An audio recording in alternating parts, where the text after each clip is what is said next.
Welcome to the programme. So did you watch it? Last night, 250,000 people in Yorkshire tuned into the much publicised documentary, The Other Side of Jimmy Savile.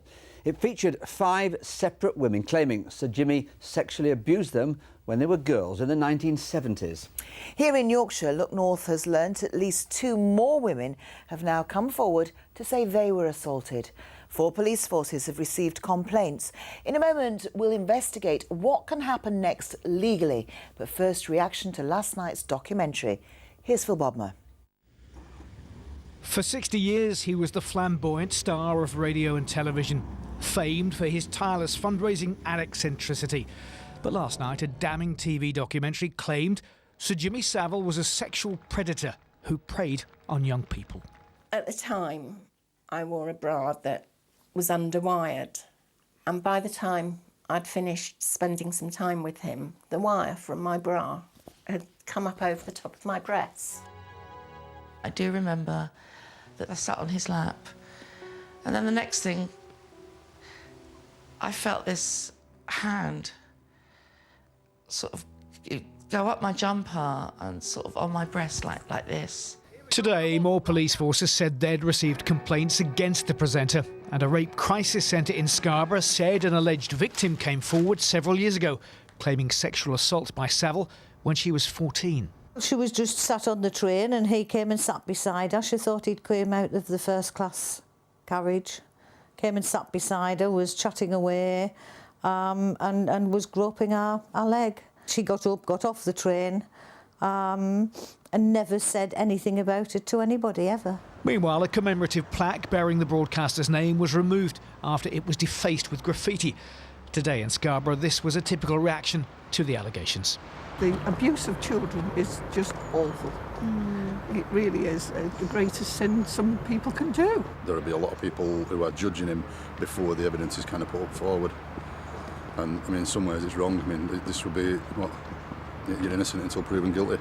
Those in the seaside town who knew him were also having to come to terms with the revelations. I stood outside the cathedral on the day of his funeral with people that had grown up with him, gone to school with him, gone to church with him, and they were only full of praise for him. So, like everyone else, I am just deeply shocked. On Monday, a long-time friend of Sir Jimmy warned of speaking ill of the dead. Today, this was his reaction after seeing the documentary.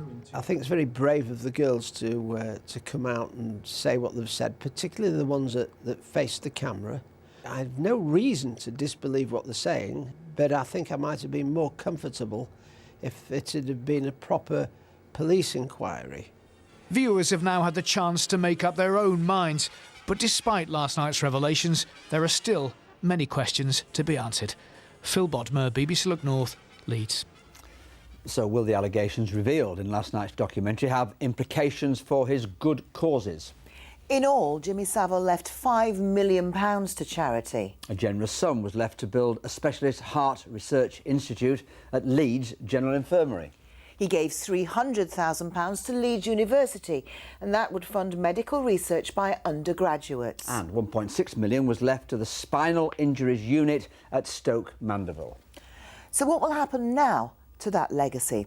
Well, earlier I spoke to legal expert Joshua Rosenberg, and I began by asking him about any possible civil action against his estate.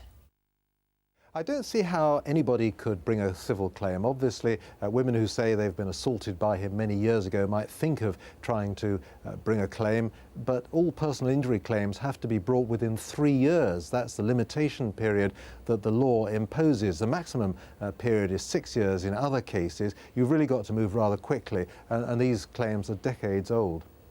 What about his estate, though? We have mentioned that much of the money has already been divided amongst charities. If there were to be any claims, could the charities lose money that way?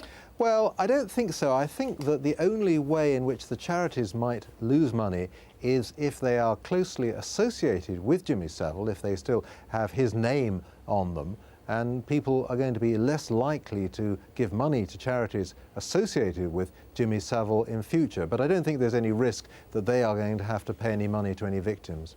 OK, so there's a cost implication potentially there. What about a criminal prosecution? How can you prosecute somebody when in fact he's dead? You can't. It's quite simple. Obviously, they can't be brought to trial. They couldn't be punished if they were. The only question really is whether anybody else who might have been associated with these alleged crimes could face criminal prosecutions. If, for example, there was an accomplice, if somebody had conspired with him, if somebody had gone along with it in some other way, maybe incited him to commit offences, then possibly there could be criminal prosecutions there. And that's perhaps some justification for the police looking into this. But obviously he can't be prosecuted, and they may well think there's not too much point in spending too much time investigating crimes that can never be prosecuted. And what about organisations where some of the alleged incidents took place?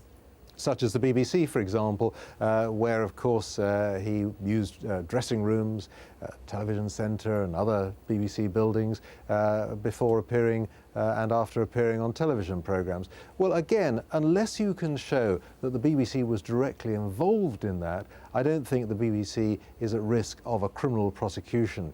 If they connived at it, if they supported it, well, maybe. But if they simply turned a blind eye to it, if nobody in the management structure was aware of it, then it would be very difficult to show that they were guilty to the criminal standard of proof. Joshua Rosenberg, thank you. Well, actually, today the BBC's Director of Editorial Standards said it's disappointing that former BBC staff did not raise their concerns at the time.